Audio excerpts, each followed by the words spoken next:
Voulez-vous savoir combien de temps il vous reste à vivre une fois passé 70 ans? Chaque année devient plus précieuse.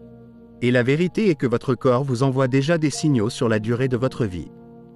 Certaines personnes dans leurs 70 ans se sentent encore fortes, vives et pleines de vie, tandis que d'autres commencent à ralentir, confrontées à des problèmes de santé et de fatigue. La différence? Elle se trouve souvent dans quelques signes clés, subtils mais puissants, qui peuvent vous donner un aperçu de votre avenir. Dans cette vidéo, nous allons parler de 7 signes qui peuvent révéler combien de temps vous pourriez vivre après 70 ans. Ce ne sont pas des suppositions ou des mythes. Ils sont basés sur des modèles réels que les chercheurs et les médecins ont observés chez des personnes qui vivent longtemps et en bonne santé. À la fin de cette vidéo, vous saurez exactement ce qu'il faut surveiller dans votre propre corps et mode de vie, et plus important encore, ce que vous pouvez faire pour maximiser vos chances de vivre plus longtemps et de rester en meilleure santé. Restez avec nous jusqu'à la fin, car vous pourriez négliger de petites choses qui pourraient avoir un énorme impact sur votre avenir, et une fois que vous reconnaîtrez ces signes, vous aurez une idée claire de votre situation et des changements que vous pourriez apporter pour ajouter des années à votre vie. Maintenant, commençons. Premier signe, votre vitesse de marche. L'un des indicateurs les plus forts de combien de temps vous pourriez vivre après 70 ans ne réside pas dans votre ADN, vos dossiers médicaux, ni même votre alimentation. Il est beaucoup plus simple, votre vitesse de marche. Des études ont montré que les personnes qui maintiennent un rythme de marche soutenu et rapide dans leurs 70 ans et au-delà, ont tendance à vivre plus longtemps que celles qui ralentissent considérablement. Cela s'explique par le fait que la vitesse de marche est directement liée à la santé générale, à la force musculaire, à la fonction cardiovasculaire et même à la santé du cerveau. Pensez à deux personnes, Joe et Frank, tous deux âgés de 75 ans. Joe marche chaque matin, garde un rythme soutenu et n'a pas de difficulté pour traverser la rue ou monter les escaliers. Ses mouvements sont fluides, équilibrés et confiants. Frank, quant à lui, était autrefois actif, mais a considérablement ralenti ces dernières années. Il a du mal à suivre les autres, prend des pauses fréquentes et se sent parfois instable sur ses pieds. Tandis que le rythme de Joe suggère que son corps fonctionne encore bien, la lenteur de Frank pourrait être un signe d'alerte indiquant que sa santé se dégrade. Une marche lente et instable n'est pas seulement une question de vieillissement.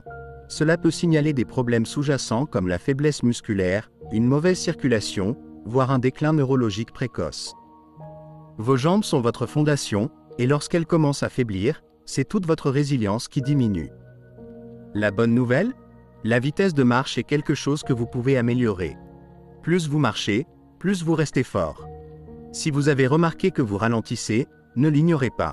Commencez à faire de petits efforts pour renforcer votre force, que ce soit en marchant plus, en utilisant des poids légers, ou en faisant des exercices simples pour les jambes. Parce qu'au final, la vitesse à laquelle vous vous déplacez dans la vie peut littéralement vous en dire beaucoup sur combien de temps vous allez continuer à bouger. Alors, faites attention à votre rythme. C'est peut-être la manière la plus simple de vérifier votre longévité. Signe 2, la force de votre prise. Croyez-le ou non, la force de votre poignée de main pourrait en dire plus sur votre avenir que vous ne le pensez. Des recherches ont révélé que la force de la prise est l'un des indicateurs les plus clairs de la vitalité globale chez les adultes âgés. Une prise ferme et stable suggère des muscles forts, une bonne circulation et un système nerveux qui fonctionne bien. En revanche, une prise faible ou en déclin peut être un signe précoce de perte musculaire, de fragilité et même d'un risque accru de complications de santé. Prenons Robert, un homme de 78 ans qui a toujours été fier de sa poignée de main ferme.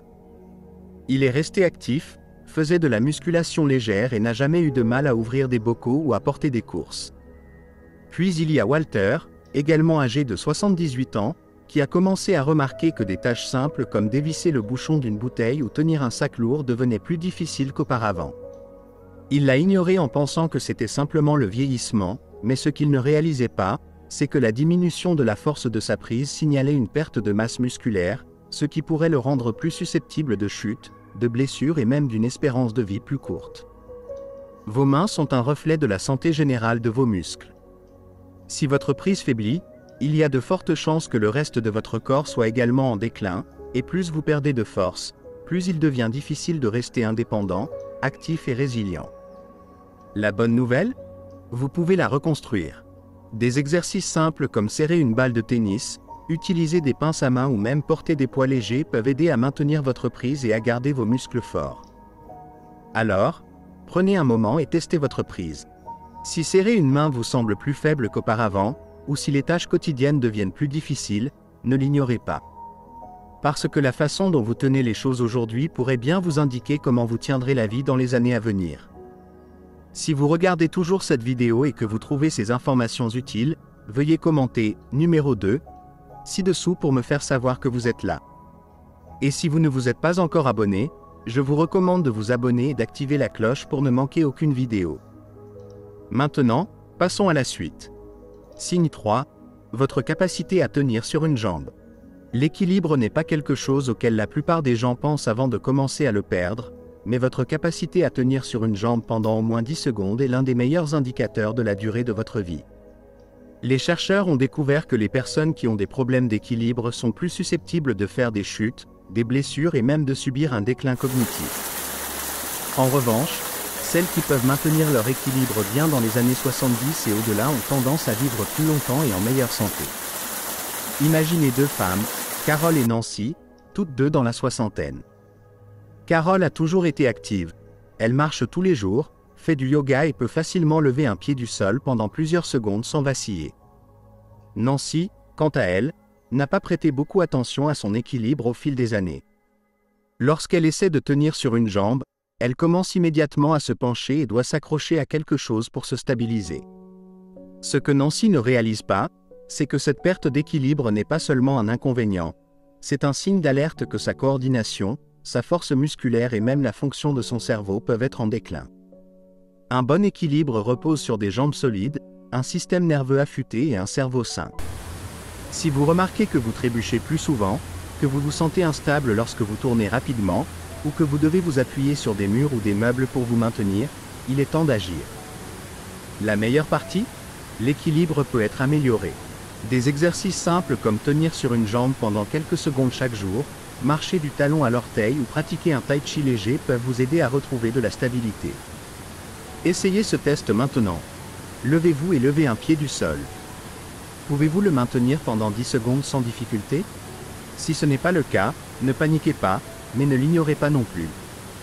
Parce que plus vous travaillez sur votre équilibre aujourd'hui, plus vous serez stable et fort pour les années à venir.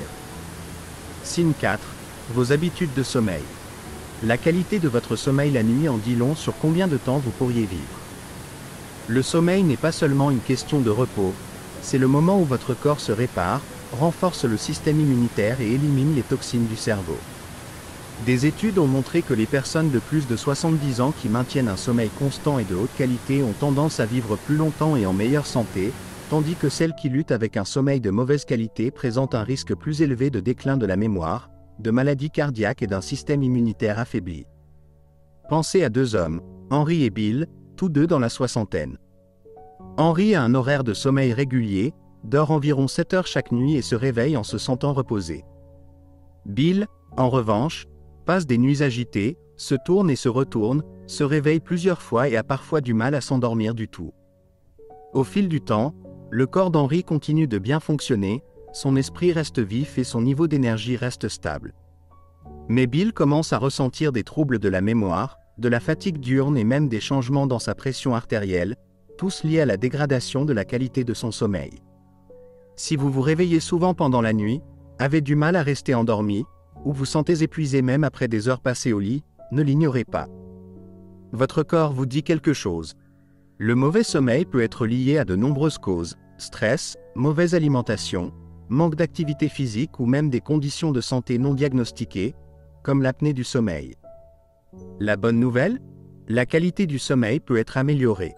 Des changements simples comme réduire le temps d'écran avant le coucher, respecter une routine, obtenir de la lumière naturelle le matin ou éviter les repas lourds le soir peuvent faire une énorme différence. Le sommeil ne consiste pas seulement à se reposer, mais à maintenir votre corps et votre esprit dans les meilleures conditions.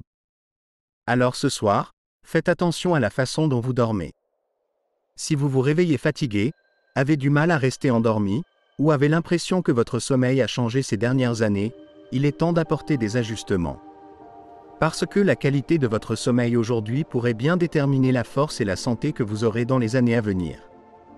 Si vous regardez toujours cette vidéo et que vous trouvez ces informations utiles, veuillez commenter numéro 4 ci-dessous pour me faire savoir que vous êtes là. Et si vous ne vous êtes pas encore abonné, je vous recommande de vous abonner et d'activer la cloche pour ne manquer aucune vidéo. Votre soutien nous aide à continuer de créer un bon contenu pour vous informer et vous inspirer. Maintenant, passons à la suite. Signe 5. Votre appétit et vos habitudes alimentaires. La façon dont vous mangez après 70 ans est l'un des plus forts indicateurs de combien de temps vous pourriez vivre. Un appétit sain et un régime bien équilibré maintiennent votre corps fort, votre système immunitaire résilient et votre niveau d'énergie élevé. En revanche, une perte soudaine d'appétit ou de mauvaises habitudes alimentaires peut signaler des problèmes de santé sous-jacents et même accélérer le vieillissement. Considérez deux femmes, Margaret et Suzanne, toutes deux âgées de 74 ans. Margaret apprécie ses repas, mange une variété d'aliments frais et complets, et maintient un poids stable. Elle attend avec impatience de préparer ses propres repas et se sent énergique tout au long de la journée. Suzanne, cependant, a remarqué qu'elle n'a tout simplement plus aussi faim qu'auparavant. Elle saute des repas, se fie aux aliments transformés et a perdu du poids involontairement au cours de l'année écoulée. Ce qu'elle ne réalise pas, c'est que sa diminution de l'appétit n'est pas juste un petit changement. C'est un signal d'alarme indiquant que son corps pourrait ne pas absorber correctement les nutriments, ce qui pourrait affaiblir ses muscles, ralentir son métabolisme et même affecter son système immunitaire. Une diminution de l'appétit chez les adultes âgés est souvent liée à des problèmes de santé sous-jacents, notamment des troubles digestifs, des changements hormonaux ou même des signes précoces de déclin cognitif. Et lorsque vous ne mangez pas suffisamment, votre corps commence à décomposer le muscle, entraînant faiblesse, fragilité et un risque accru de chute et de maladie. Si vous avez remarqué des changements dans vos habitudes alimentaires, que ce soit en vous sentant rassasié trop rapidement, un manque d'intérêt pour la nourriture, ou une perte de poids inattendue, il est important d'agir. Bien manger après 70 ans n'est pas seulement une question de rester plein, mais de donner à votre corps les nutriments dont il a besoin pour fonctionner correctement. Concentrez-vous sur des aliments complets et riches en nutriments, restez hydraté et ne négligez pas un appétit qui diminue. Cela pourrait être le moyen pour votre corps de vous dire qu'il y a quelque chose à régler. Alors, demandez-vous, appréciez-vous toujours vos repas? Obtenez-vous suffisamment de protéines, de fibres et de graisses saines pour garder votre corps fort? Ou avez-vous remarqué un déclin de votre appétit et de vos niveaux d'énergie? La façon dont vous mangez aujourd'hui a un impact direct sur la force et l'indépendance que vous aurez dans les années à venir. Signe 6. Votre capacité à gérer le stress. La façon dont vous gérez le stress après 70 ans peut en dire beaucoup sur combien de temps vous allez vivre. Le stress chronique n'affecte pas seulement votre humeur, il affaiblit votre système immunitaire, augmente votre risque de maladie cardiaque et accélère même le vieillissement. En revanche, les personnes qui savent comment gérer le stress efficacement ont tendance à rester en meilleure santé, plus actives et mentalement vives bien dans leurs années avancées. Prenons John et Richard, tous deux âgés de 76 ans. John fait face à des défis comme tout le monde, des dépenses imprévues, des soucis de santé, des problèmes familiaux, mais il a appris à les gérer avec une approche calme et stable. Il pratique la respiration profonde, reste socialement engagé et ne s'attarde pas trop sur les problèmes. Richard, en revanche, garde le stress. Il s'inquiète constamment de choses hors de son contrôle, se sent accablé par de petites frustrations et se retrouve souvent coincé dans des schémas de pensée négatives. Avec le temps, ce stress constant s'attaque à son corps, sa pression artérielle monte, son sommeil se dégrade et son niveau d'énergie chute. Le stress à long terme déclenche des inflammations dans le corps, ce qui a été lié à presque toutes les grandes maladies liées à l'âge, de la maladie d'Alzheimer aux problèmes cardiaques. Si vous vous sentez souvent tendu, irritable ou émotionnellement épuisé, ne l'ignorez pas. Trouvez des moyens de gérer le stress, que ce soit par la pleine conscience, l'exercice, la respiration profonde ou même le rire, peut ajouter des années à votre vie. Demandez-vous, lorsque des défis surviennent, vous vous adaptez et allez de l'avant ou vous vous accrochez à l'inquiétude et laissez le stress prendre le contrôle. Votre capacité à rester calme, à trouver des solutions et à vous concentrer sur ce que vous pouvez contrôler n'est pas seulement bonne pour votre esprit, c'est un facteur clé pour savoir combien de temps et comment vous vivrez. Si vous regardez toujours cette vidéo et que vous trouvez ces informations utiles, veuillez commenter numéro 6 ci-dessous pour me faire savoir que vous êtes là. Et si vous ne vous êtes pas encore abonné, je vous recommande de vous abonner et d'activer la cloche pour ne manquer aucune vidéo. Votre soutien nous aide à continuer de créer du bon contenu pour vous informer et vous inspirer. Maintenant, passons à la suite. Signe 7. Vos connexions sociales. La force de vos relations peut être l'un des indicateurs les plus clairs de combien de temps vous allez vivre après 70 ans. Des études ont constamment montré que les personnes avec des liens sociaux solides, que ce soit à travers des amitiés, la famille ou l'engagement communautaire, ont tendance à vivre plus longtemps et en meilleure santé. La solitude, en revanche, a été liée à un risque accru de maladies cardiaques, de dépression, de déclin cognitif et même de mortalité précoce. Pensez à deux femmes, Eleanor et Barbara, toutes deux âgées de 78 ans. Eleanor a une vie sociale active. Elle reste en contact avec ses anciens amis, participe à un club de lecture local et aime passer du temps avec sa famille. Elle attend ses conversations avec impatience, rit souvent et ressent un lien avec les gens autour d'elle. Barbara, cependant, passe la plupart de son temps seule. Elle a perdu contact avec beaucoup de ses amis au fil des ans, et bien qu'elle ait de la famille, elle ne les contacte que rarement. Au fil des mois, elle commence à se sentir isolée, son humeur se dégrade et sa santé générale commence à souffrir. La connexion humaine n'est plus qu'un simple soutien émotionnel, elle joue un rôle direct dans la santé physique. Lorsque vous interagissez avec d'autres, votre cerveau reste actif, vos niveaux de stress diminuent et votre corps libère des produits chimiques qui favorisent le bien-être général. Si vous vous êtes retrouvé à vous éloigner des activités sociales, à éviter les appels téléphoniques ou à passer plus de temps seul qu'auparavant, il est temps de changer cela. Rester connecté ne signifie pas que vous devez être entouré de gens tout le temps. Même de petits efforts, contacter un vieil ami, rejoindre un groupe avec des intérêts communs ou prendre l'habitude de tenir des conversations significatives, peuvent faire toute la différence. Parce que les relations que vous nourrissez aujourd'hui ne se contentent pas de vous apporter du bonheur, elles vous aident à rester en meilleure santé et à vivre plus longtemps dans les années à venir. Réflexion finale. Maintenant que vous connaissez ces 7 signes, prenez un moment pour réfléchir à votre situation. Vous traversez la vie avec force et confiance ou avez-vous remarqué de petits changements qui pourraient être des signes d'alerte? La bonne nouvelle, c'est que la plupart de ces facteurs, votre vitesse de marche, la force de votre prise, votre équilibre, la qualité de votre sommeil, vos habitudes alimentaires, votre gestion du stress et vos connexions sociales, sont des choses que vous pouvez améliorer. Votre avenir n'est pas figé dans la pierre et les choix que vous faites aujourd'hui peuvent avoir un impact puissant sur le nombre d'années que vous avez devant vous. Si vous avez reconnu des domaines où vous devez vous améliorer, ne perdez pas de temps à attendre qu'un médecin vous dise qu'il est temps de faire un changement. Commencez maintenant, faites plus de promenades, renforcez vos muscles, privilégiez un bon sommeil, restez connecté socialement et trouvez des moyens de gérer le stress. L'objectif n'est pas seulement de vivre plus longtemps, mais de vivre mieux. Parce qu'à la fin de la journée, la longévité ne concerne pas seulement le nombre d'années qu'il vous reste, mais la qualité de vie que vous vivez durant ces années. Merci de nous avoir rejoints aujourd'hui.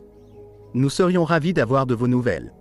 Laissez un commentaire ci-dessous et partagez une chose que vous avez apprise aujourd'hui et comment vous comptez l'utiliser dans votre vie. Vos pensées sont importantes pour nous, alors n'hésitez pas à les partager. Lire vos commentaires nous motive énormément. Si vous avez aimé cette vidéo et que vous l'avez trouvée utile, veuillez liker, vous abonner et partager.